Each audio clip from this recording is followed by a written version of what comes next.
Hablaremos de espacios y lugares de los dioses egipcios, o al menos de algunas divinidades menores del Egipto, o quizá no lo sé. Usted sabe que los dioses egipcios no son de nuestra predilección. Los mitos egipcios son complejos, burocráticos, caprichosos, pero algunos dicen que no tienen el sostén de un régimen poético intenso. Algunos piensan, yo no soy quien, que por ahí una historia cualquiera, tanto sea un mito como una obra de teatro, como una película, descansa sobre unos pilares, sobre unos sostenes que a veces son de simetría, que a veces son de cumplimiento de unas leyes interiores, siempre son así. A veces son sencillos, muy sencillos, pero que si no existieran la historia se derrumbaría. Aún las historias más complejas descansan sobre ciertos pilares que son sencillos. ¿Cómo se expresan esos pilares? Bueno, por ejemplo, ofensas de tono creciente. Es un pilar. Es el pilar de Romeo y Julieta. Y el resultado, claro, es la tragedia. Otro pilar. Camino dificultoso pero purificador.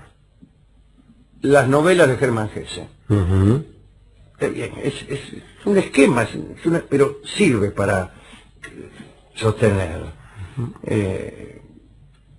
Ahora, cuando no existen estos pilares, el resultado es el teleteatro. El teleteatro es un ejemplo de historia sin pilar, porque suceden acontecimientos, comienzan en cualquier parte y terminan en cualquier parte. Y es necesario saber que una historia artística no es una sucesión de acontecimientos. Hasta puede no haber acontecimientos. Lo que tiene que haber es un esquema, un pilar como el que acabo de mencionar. Serían como fuerzas eléctricas de la narración que se atraen unas a otras, son tensiones. Los muchachos de la semiótica saben esto. Tensiones que se producen primero, luego se aflojan, momentos de descanso, momentos de intensidad, como la música. Tampoco la música es una sucesión de notas al tuntún, siguiendo las escalas, no. Hay que ir hacia un conflicto, resolverlo, y por ahí darse cuenta que esa resolución es el comienzo de otro conflicto, idas y vueltas de tensiones y descanso. Es decir, uno va muy lejos y vuelve. Cuanto más compleja es una historia, más complejo también es el sostén, pero a veces los sostenes son sencillos y las historias son fractales, se ramifican, se arborizan. Bueno, en el caso de muchos mitos egipcios, no hay esto.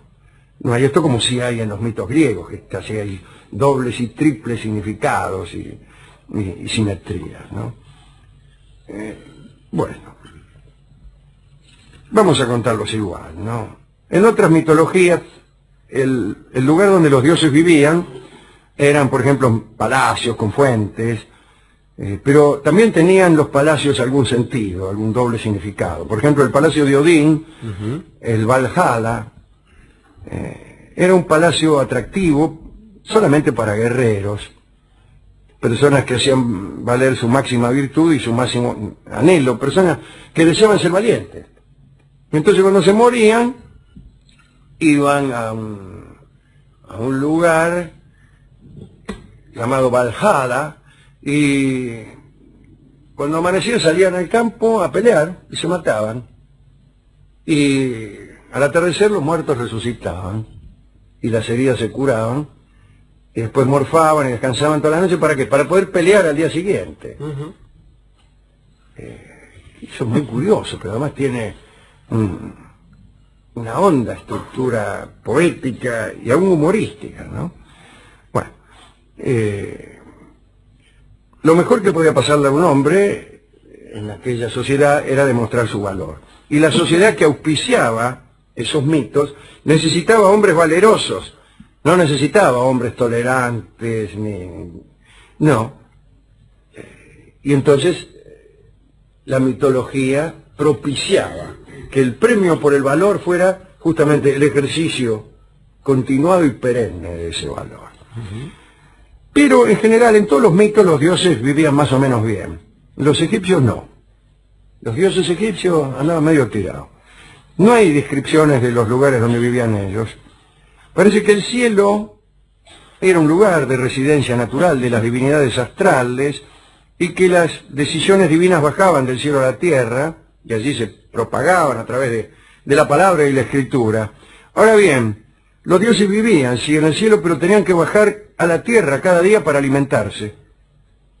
Y entonces pasaban con cierta facilidad del cielo a los espacios terrestres. El espacio celeste era más tranquilo, pero el espacio terrestre era indispensable para alimentarse. Así que el cielo y la tierra se mantenían en constante relación. En la tierra había un centro creado alrededor del valle del Nilo, y los egipcios tenían la idea de que conforme uno se alejaba de esas regiones, el mundo se tornaba caótico e impreciso. Desde luego, en un país que era, como se ha dicho, un don del Nilo, el río tenía un lugar fundamental en el paisaje, no solo de los hombres, sino también de los dioses. Tanto es así que todos los dioses egipcios andaban en barco, cosa que no se ha visto en ninguna otra parte. Ni siquiera Neptuno, Poseidón, el dios del mar, andaba en barco. No, vivía bajo el agua el tipo. Odín sí tenía un barco, pero era un barco humorístico. Un barco que se podía doblar muchas veces hasta que uno lo guardaba en el bolsillo. En el bolsillo no me imagino en este, ¿no? Supongo que los vikings no tenían ni americana ni bolsillo interior. Sería una bolsa que llevarían colgando anda a saber de dónde. Pero Odín usaba el barco, que era una terrible nave de 15 metros, lo doblaba y se lo ponía en el bolsillo. Pero en general no hay dioses que necesiten barcos. Los barcos de los dioses egipcios eran barcos, no eran el barco de Odín. Era un barco cualunque, un medio para que el dios no se ahogara. Horus se desplazaba en un barco para combatir a sus enemigos. Ra también no utilizaba otro medio de transporte. Incluso cuando visitaba a otros dioses. Caminar y sobre todo correr se consideraban como actividades solo aceptables en situaciones conflictivas. Por ejemplo, cuando había que atrapar a algún fugitivo. Bueno, los grandes dioses no caminaban ni corrían. Solo los demonios y algunos emisarios menores condescendían al paso. Claro, cuando corrían ligero, bueno. Estas divinidades menores tienen cierto interés, ¿no? No habían creado el mundo, pero eran capaces de modificar el paisaje. Por ejemplo, por ahí, estos dioses chiquitos hacían pozos, cosas caprichosas. Había en Farbaitos un pozo que nadie tapaba porque parece que lo habían hecho estos dioses menores, y se decía que si alguien tapaba el pozo mismo se iba a vengar, aspirando todo el aire de los alrededores. La venganza de un pozo, extraordinario, un pozo vengativo. Tiene su sal, esa idea. Un agujero que se venga del que quiere taparlo. Otra cuestión caótica también de los mitos egipcios es que los dioses no vivían todos juntos en un mismo lugar, sino que andaban desparramados. Iba a decir algún cómo. Iba a decir algo terrible. Se me dirá que en Grecia también ocurría eso. Bueno, sí, los dioses griegos también andaban desparramados, pero estaba el Olimpo, que era una especie de sede central. Pero en Egipto no. En Egipto no había ni siquiera esa sede. Su dispersión, la dispersión de los dioses del Egipto era tal que algunos se sentían desconcertados por no saber dónde estaban sus compañeros. Eran dioses extraviados y perdidos. ¿Qué quedaba para los hombres? Imagínese usted, ¿no? Bueno, tenían algunas casas en la tierra,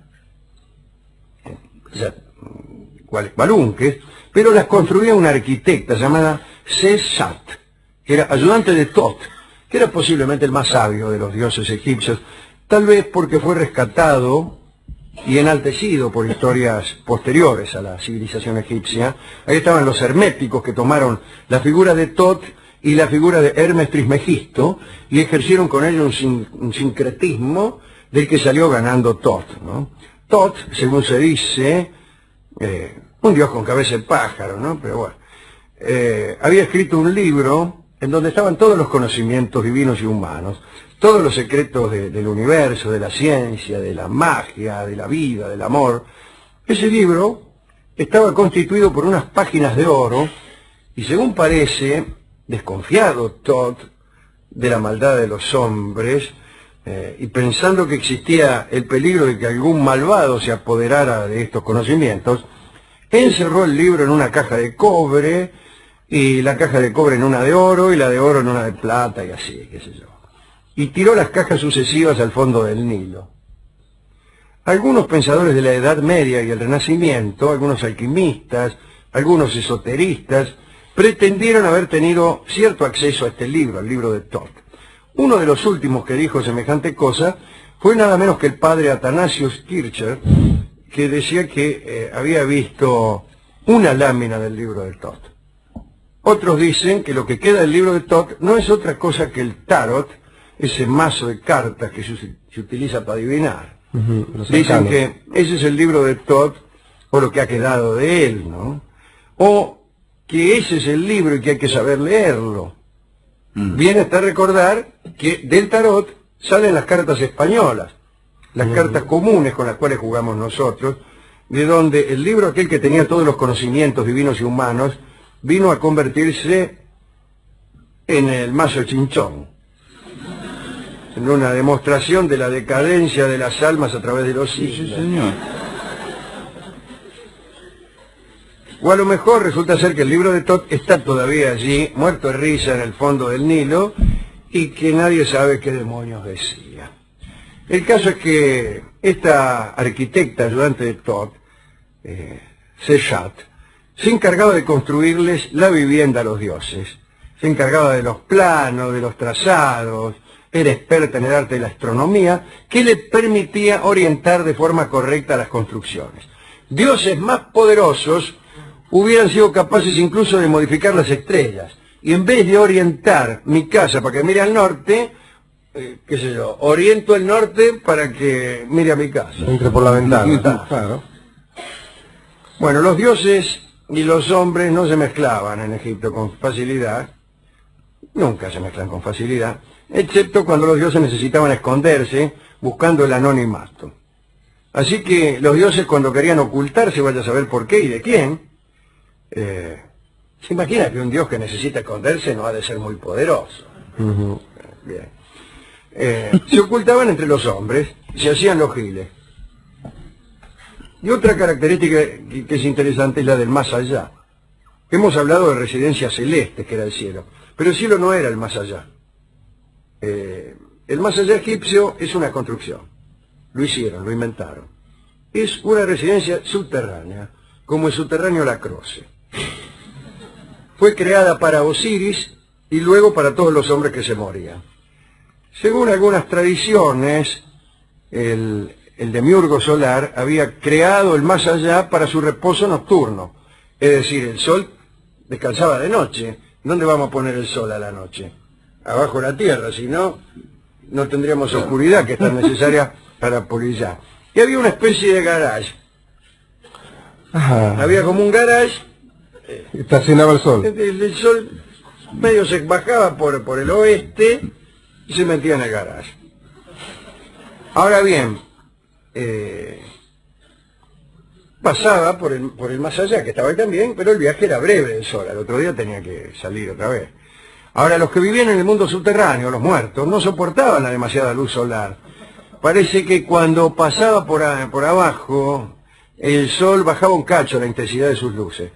Y eso está bien, tiene su Un acto de consideración. Sí, claro. En los mitos también aparece una idea curiosa.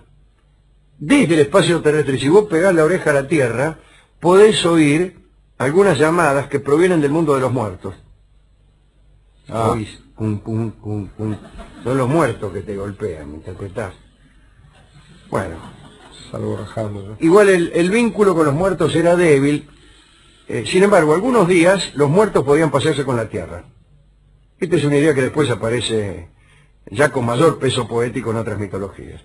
Pero el día en que los muertos andaban por ahí, no convenían cruzarse con ellos. Hay que decir que nunca, en ningún mito, convino tomar contacto con los muertos. Siempre hubo que tener mucho cuidado. Las salidas del muerto al espacio terrestre estaban sometidas a un control. Los muertos debían llevar un aval de Anubis. ¿Se acuerda el dios con cabeza de chacal? Sí. Un perro, ¿no? Parece un perro, parece.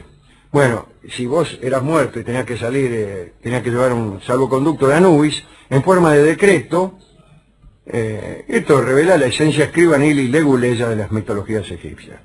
¿A quién se le ocurre que un muerto que vuelve a la vida tenga que llevar un certificado de buena conducta en papel sellado de 2 pesos?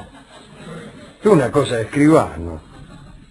Bueno, el mundo de los vivos tenía medios muy escasos para comunicarse con el de los muertos. Había algunos mensajeros de los dioses que venían desde el mundo de los muertos hasta el cielo y que caminaban durante días. Quiere decir que en caso de urgencia los dioses se veían en gravísimos problemas para establecer comunicaciones.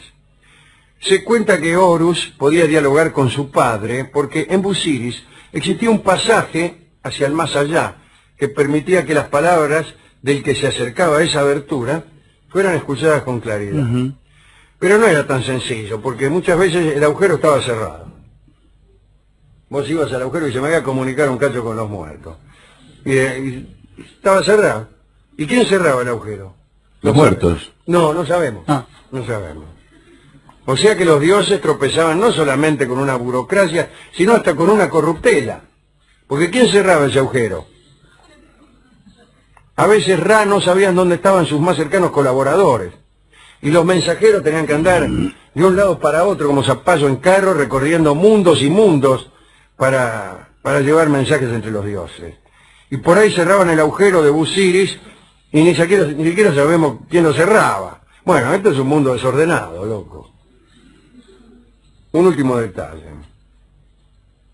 Para que un mensajero pudiera llegar hasta el dios de los muertos, era necesario que sufriera una metamorfosis. Atención. El mensajero debía convertirse, o mejor dicho, estar habitado por la personalidad de aquel que mandaba el mensaje. Y conocer uno de sus pensamientos más íntimos para demostrar que el mensaje era auténtico. Un pensamiento que servía de contraseña. Una especie de medium. Posiblemente, claro. Era habitado por el otro, ¿no? Así que vos sos el mensajero. Bueno, dice, a ver, ¿quién te manda el mensaje? Dice, el finado Set. Muy bien, a ver un pensamiento íntimo de Set. En la moto, la carrocería sos vos.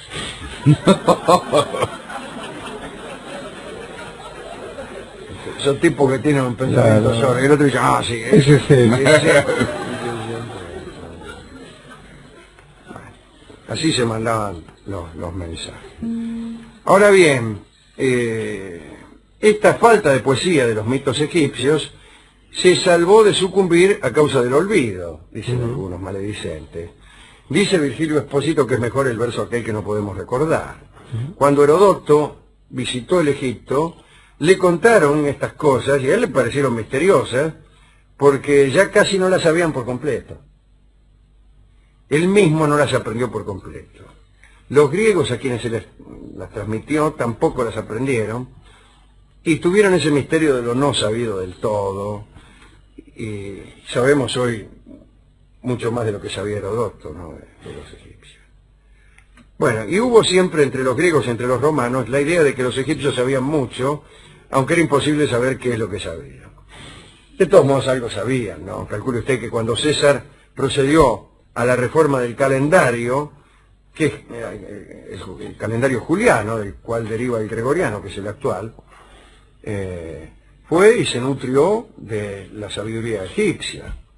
Los egipcios sabían mucho de calendarios, de inundaciones, de observaciones astronómicas, por más que a usted no le gusten los mitos egipcios. Bueno,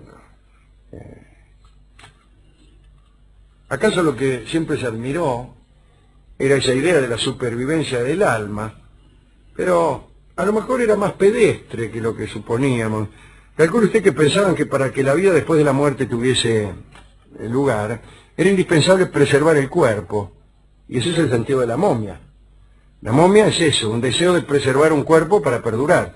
Ahora, si la idea de perdurabilidad era la de una momia que por otra parte estaba sujeta a la acción de los ladrones de tumba, de la impericia de los empleados, accidentes, incendios, etcétera, pues esa idea de la inmortalidad es muy pequeña y vuelo muy corto. La eternidad no es lo que dura una momia, imagínese. Uno está en pleno paraíso y viene un tipo y le dice: malas noticias, Sesostris, se afanaron tu momia.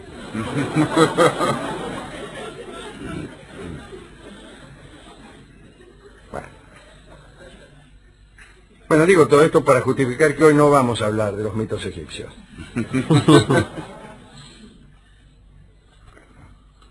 Hay un detalle que siempre me llamó la atención. En Egipto vos te llamabas de un modo, por ejemplo Ramsés, te llamabas Ramsés II, eras el faraón Ramsés II, pero tenías un nombre secreto, que no lo conocía nadie, lo conocías vos. Y no lo podía conocer nadie porque el que conocía el nombre secreto de otro podía dominarlo.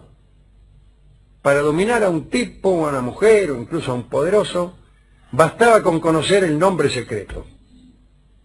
Por eso nadie divulgaba su nombre secreto. No sé dónde estaría oculto ese nombre secreto. Qué cosa, ¿no? Yo estoy en condiciones de revelar el nombre secreto de Ramsés II, que era Usimare Septénere. Ese era el nombre secreto de Ramsés II. No haberlo sabido entonces... Lo dominaba usted. Lo dominabas el Egipto, por aún más famoso y poderoso de la historia de Egipto. Vos llegabas, le tocaba la puerta: así que vos sos Ramsés, Usimare Septénere. Sírvale acá algo al señor.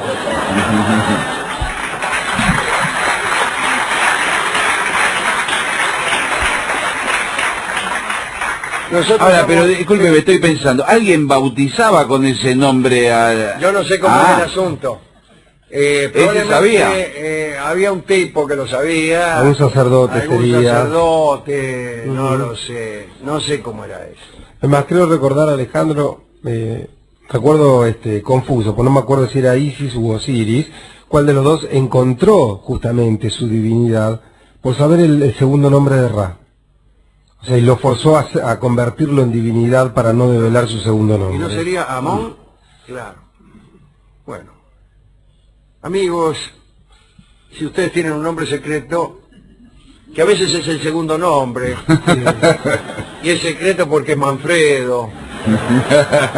O a veces es un apodo de pareja, que son nombres secretos terribles, que más vale que nadie se entere.